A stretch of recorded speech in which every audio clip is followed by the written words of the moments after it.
রহস্যময় বাংলা শেষ পর্ব। অন্যদিকে জামাল রিয়ার সাথে গেলে রিয়ার পারফিউমের গন্ধে যেন কিসের এক নেশা মেশাতে ছিল তাকে। সে এমন ভাবে নেশায় গোল হয়ে যাচ্ছে, মনকে শরীরকে কেমন জানি মায়ায় বেঁধে ফেলে। সেই মাতাল গন্ধে বাহিরে দমকা হাওয়ায় যেন তীব্রতা আরো বেড়ে গেল। জামালে সেই গন্ধে যেন একেবারে মাতাল হয়ে যাচ্ছে। সে সব ভুলে রিয়ার পিছু পিছু হাঁটতে থাকে। সে রিয়ার পিছু পিছু বাংলো ছাড়িয়ে রহস্যপুরের দিকে হেঁটে চলে যায়। তখন ছিল আমাবস্যার পূর্ণ রাত। চাঁদ একেবারে দেখা যাচ্ছে। চারদিকে বাদুড়ের ডানা ঝাপটা আওয়াজ, শিয়ালের ডাক যেন এক পূর্ণ ভৌতিক রচিত হচ্ছে। প্রেত আত্মা যেন জেগে উঠেছে তাদের প্রতিশোধ পূর্ণ করার জন্য। জামাল রিয়ার পিছন পিছন জঙ্গলের দিকে প্রবেশ করলো। জামাল যেন কোনো হুঁশই নেই। কিছু দূর থেকে যেতে জামালের পায়ে কাঁটা ফুললো। পায়ে থেকে যে ঝরানো রক্ত ঝরছে, জামাল তার দিকে কোনো হুঁশ নেই। সে মৃত্যুর নেশায় মেতেছে। হঠাৎ সেই মাতাল করা গন্ধ তীব্রতা কমে গেল। জামাল আসলে ফিরে আসলো। সে দেখতে পেল সে এক জঙ্গলে চলে এসেছে। পকেট থেকে ফোন বাইর করে দেখে 12:11। জামাল ভাবতে থাকে যখন ওই তিনজন মেয়ে তাদের বাংলোতে এসেছিল তখন সময় ছিল 12:30। তাহলে কি তার ফোন খারাপ হয়ে গেল? কিন্তু তা দেখে তার ঘড়িটার দিকে একই টাইম। সে মনে মনে ভাবতে থাকে তাহলে কি এখানে আসা ভুল হলো? তাহলে কি সত্যি ভূত আছে? সে নিজে নিজে এসব মনের প্রশ্ন করতে থাকে। হঠাৎ মনে হলো কেউ যেন তার পেছনে পেছনে আসছে। ঘুরে দেখে কেউ নেই একেবারে। মনে হয় চারপাশে কেউ ঘুরছে। হঠাৎ শুনতে পায় যেন দূর থেকে কান্নার আওয়াজ ভেসে আসছে। কিছু দূর এগোতেই সে আওয়াজ শুনতে পায়। আবার কিছুক্ষণে সে আওয়াজ শোনা যায়। জামাল একদম ঘেমে একাকার অবস্থা। সে বুঝতে পারে সে আটকে গেছে এক অজানা রহস্যের মাঝে। ফোন করে তার বন্ধুদের জানাবে, তার উপায় নেই। হঠাৎ তার ফোনে একটি ফোন আসে। সে ভাবে হয়তো তার বন্ধুরা কল করেছে। ফোনটা তুলতেই দেখে অদ্ভুত এক নাম্বার, 000। কাঁপা কাঁপা গলায় জামাল বলে, হ্যাঁ হ্যাঁ হ্যালো। ওপাশ থেকে শব্দ করে কান্না আর কিছু হাসির শব্দ পায়। বলে, বাঁচাও, আমাকে বাঁচাও। এসব আওয়াজ আস্তে আস্তে থাকে। ভয়ে জামালের হাত থেকে ফোনটা পড়ে যায়। যে ফোনটা খুঁজে পায় না, কিন্তু উল্টো পা দিয়ে মাথা নিচু করে হাসছে দেখতে পেল। চুলগুলো ছাড়া কোমর অব্দি। হঠাৎ তার মাংসগুলো নিচে খুলে খুলে পড়ছে। নেই শরীরের মাংস, শুধু হাড় রয়েছে। চোখ দুটো লাল জ্বলজ্বল করছে। জামাল ভয়ে চিৎকার করে উঠলো। সেই অর্ধ মাংস জড়ানো কঙ্কাল আস্তে আস্তে এগিয়ে আসছে দিকে। জামাল যত পিছু সরে যাচ্ছে কঙ্কাল তত সরে আসছে। একটা সময় ছিটকে তার গাছের সাথে ধাক্কা খেয়ে পড়ে যায় জামাল। জামাল তার সামনে কান্না করতে থাকে, বলে, আমাকে ছেড়ে দাও, তুমি আমার সাথে এমন করছো কেন? আমি তোমার কি ক্ষতি করেছি? কঙ্কাল ফেঁসে ফেঁসে গলায় বলল, না, কিছুতেই না। আমি তোকে মেরে রক্ত খাবো। মরবি, তুই মরবি। জামাল, কি চাও তুমি? কঙ্কাল, তোর রক্ত মাংস দুটাই। তুই মরবি, তোর বন্ধুরাও মরবে। হি হা হা হা হা। হি হা হা হা হা। বলে সে অট্ট হাসিতে উঠলো। এই বলেই সে পিতাত্তাটা জামালের মুখে বড় বড় নখ দিয়ে গাড়ে আঁচড় মারার সাথে সাথে জামাল চিৎকার করে উঠে ছটফট করতে করতে মরে গেল। সেই পিতাত্তা তার পিপাসা পূরণ করে ওর রক্ত নিয়ে গেল। এভাবেই জামাল মারা যায়। তার বডি ওখানে বনে পড়ে থাকে। শিয়াল ছিঁড়ে ছিঁড়ে খেয়ে ফেলেছে। এরপরে বাকি রইল রাজীব সাগর। তাদের মৃত্যু অনিশ্চিত। রাজীব ও সাগর নিচে আসে খাবার বানাতে। রাজীব আসার দিন বেশি বাজার ঘাট করে নিয়ে এসেছিল। বন্ধুরা ভ্রমণে এসেছে বলে non vegetable, vegetable, soft drinks, hard drinks সবকিছু নিয়ে এসেছে। রাজীব ঠিক করলো তাদের গরম গরম মাংস ঝোল করে সাথে ভাত দিবে। বাঙালির প্রিয় খাবার বলে কথা। তারা দুই বন্ধু মিলে সব রান্না বাড়া সেরে ফেললো।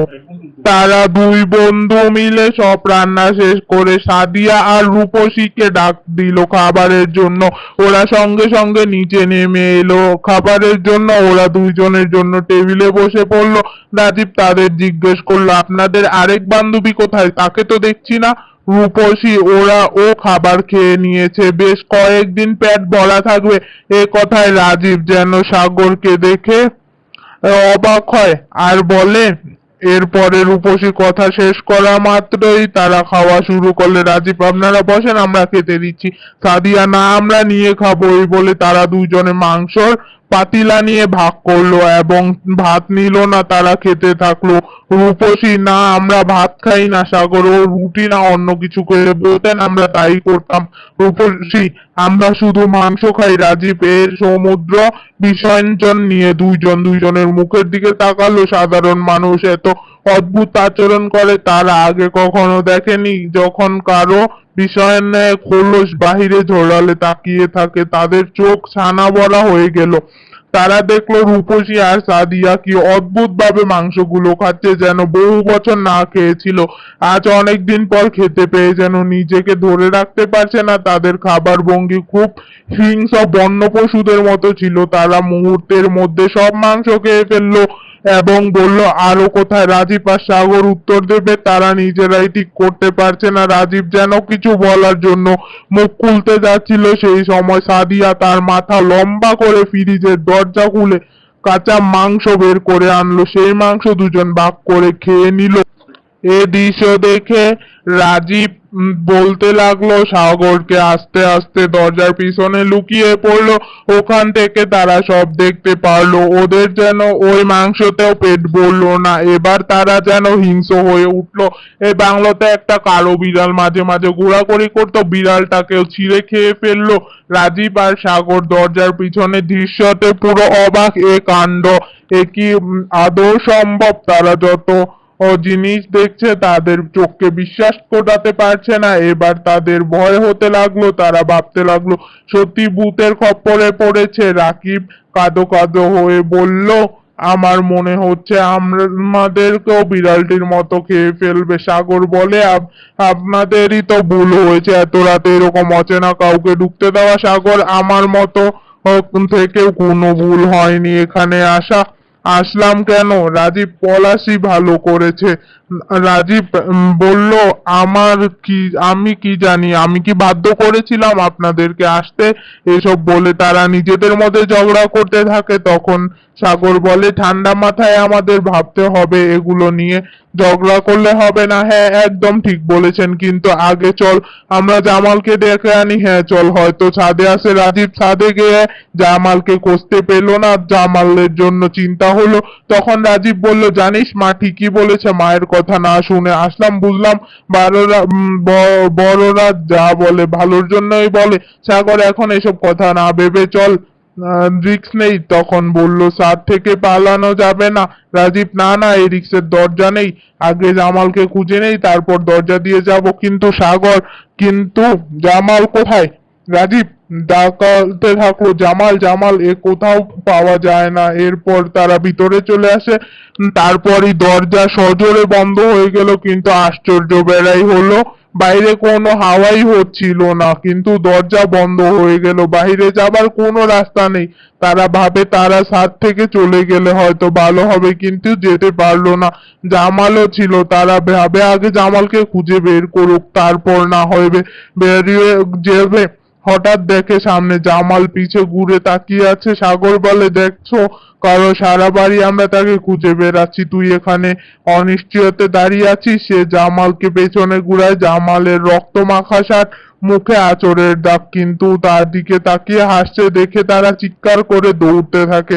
তারা দৌড়াতে দৌড়াতে সেই আয়না ভাঙ্গা ঘরের সামনে পৌঁছায়। জামালকে যে মারা গেছে, তারা তাকে ভূতে মেরেছে তা বুঝতে তাদের অসুবিধা হলো না। তাদের অন্যতম প্রিয় বন্ধু জামালের মৃত্যুর শোক ব্যাকুল হয়ে চোখের সামনে ভেসে উঠে। ওরা কষ্টে চোখে ভেজাচ্ছে। চোখ খুলতেই দেখে জামাল ছাদের দিকে পা দিয়ে মাটির দিকে মাথা দিয়ে দাঁড়িয়ে আছে এবং চোখ থেকে রক্ত বেরোচ্ছে।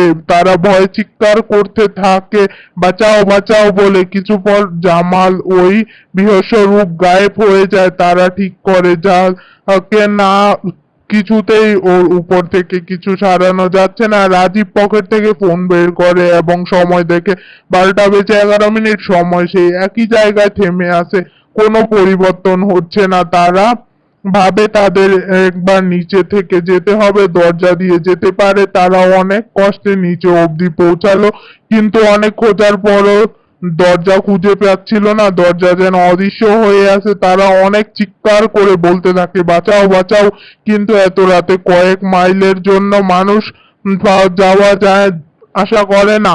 এটা বুঝতে পেরে তাদের ব্যথার চেষ্টা বৃদ্ধ হয়ে যায়। এতক্ষণে চিৎকার করে তারা গলা শুকিয়ে গেছে। এদিকে রাজীবের বাড়ি থেকে তার মা অনেকবার ফোন করেছে তার ছেলেকে, কিন্তু ফোনে নেটওয়ার্ক সমস্যার কারণে ফোন আসছিল না। তার মা চিন্তা করে রাজীব একেবারে ফোন করেছে পৌঁছে, এখন পর্যন্ত ফোন করেনি কেন, বন্ধুদের সাথে মজা করছে, তাই বলে তুমি ফোন করতে বিরক্ত করো না তো।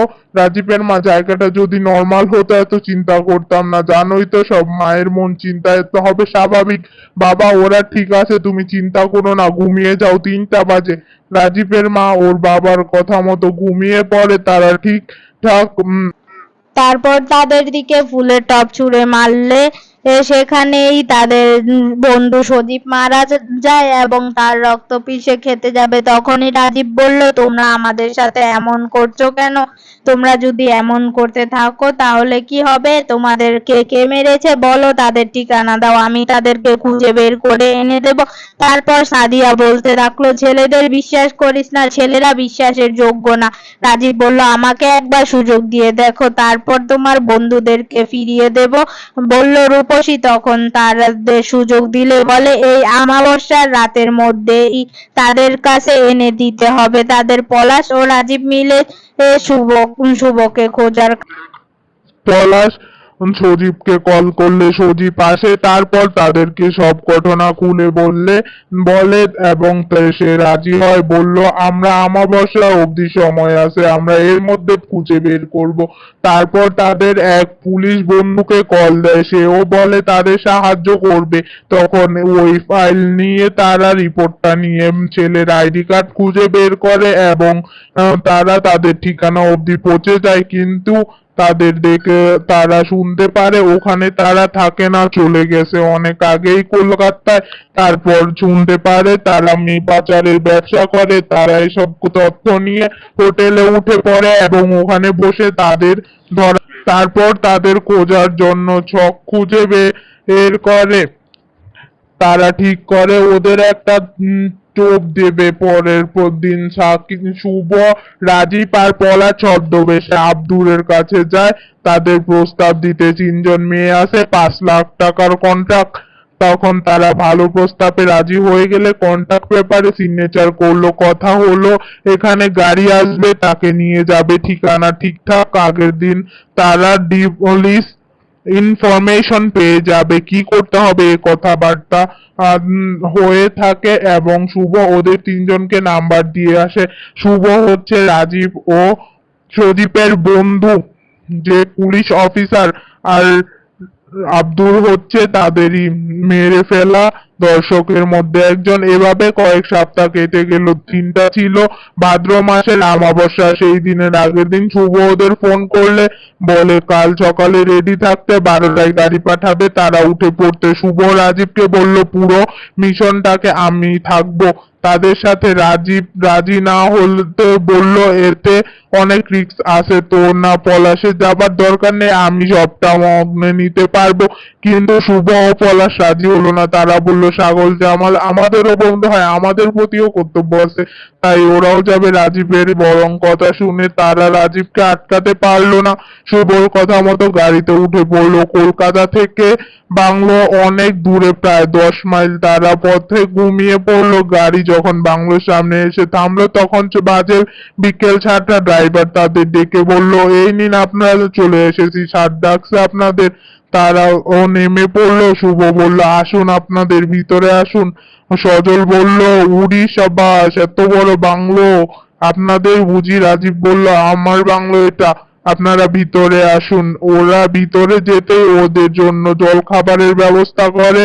তারপরে রাতে নেশার দ্রব্য চার্টের ব্যবস্থা করে। রাজীব মনে মনে ভাবতে থাকে সময় এটাই তাদের শেষ খাওয়া। আব্দুল বলে আগে এত সুন্দর কন্টাক্ট পাইনি, তাই বলে পলাশ হ্যাঁ আপনার একজন করুন, 12টা বাজুক, আমরা সব প্রস্তুত করব কন্টাক্টের জন্য। ওরা বলল ঠিক আছে। সময় 12টা বেজে 11 মিনিট। ঘরে অমাবস্যা। তখন দরজা আবার অদৃশ্য হয়ে গেল। 3 সুন্দরী রমণী সিঁড়ি থেকে নিচে নেমে এসলো। ওরা তো দেখে অবাক। এই সুন্দরী রূপসী রাজীবকে চোখ দিয়ে ইশারা করলো এখান থেকে অন্য কোথায় যাওয়ার জন্য, কারণ তারা প্রতিশোধ অন্য কাউকে জড়াতে চায় না। রাজীব তার ইশারা বুঝে ওখান থেকে শুভ আর পলাশকে নিয়ে আড়ালে চলে আসলো। এরপর আব্দুর চরে সেই এক ভুল করে রূপসী কে ছোঁয়ার চেষ্টা করলো। রূপসী রাগে ফেটে পড়লো। তারা নিজের আসল রূপ চলে আসলো অব্দি গলা টিপে ধরলো। সাদিয়া সজলের গলা টিপে ধরলে আর রিয়া ফারহানের গলা টিপে ধরলো। তারা পাপগুলো মনে করিয়ে দিতে থাকলো। ওরা বাঁচার জন্য চিৎকার করে থাকলো এবং বউ লাগতো ওদের ভুল হয়েছে আর ওরা এমন কাজ করবে না। এরপরে ওদের ঘাড় মটকে ওদের শরীরে ক্ষত বিক্ষত করে ওদের রক্ত মাংস পান করলো। অতঃপর ওদের আত্মা শান্তি পেল। এরপর শুভ, পলাশ, রাজীব বেরিয়ে আসলো আড়াল থেকে। রূপসী, সাদিয়া ও রিয়া ধন্যবাদ আপনাদের, আপনাদের জন্য প্রতিশোধ পূর্ণ করতে সাহায্য করলো। এবার থেকে এই বাংলো পুরো মুক্ত, আমরা আর কোনোদিনও এখানে আসবো না, আত্মা মুক্তি পাবে বলে ঘর থেকে দুই বন্ধু প্রাণ ফিরে এসেছে। এই বলতে বলতে ওরা অদৃশ্য হয়ে রাত পেরিয়ে সকাল হলো। জজ আবারও দৃশ্যমান তেঁতুল গাছে অদৃশ্য হলো। জামাল আর সাগর পুনর্জীবিত লাভ করলো। তারা একে অপরকে জড়িয়ে ধরলো। শহরে ফিরে তারা বাড়ির সবাইকে ঘটনা খুলে বলল আর বাংলোতে এত পুজো করে শুদ্ধিকরণ ঘটালো। এভাবেই আত্মাদের প্রতিশোধ নেওয়ার মাধ্যমে ওদের চুক্তি শেষ হলো। তো আপনাদের কাছে গল্পটা কেমন লেগেছে অবশ্যই কমেন্ট করে জানাবেন। আর এরকম নতুন নতুন গল্প পেতে চ্যানেলটিকে সাবস্ক্রাইব করে পাশে থাকবেন।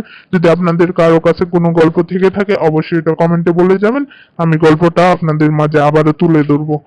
তো সবাই ভালো থাকেন।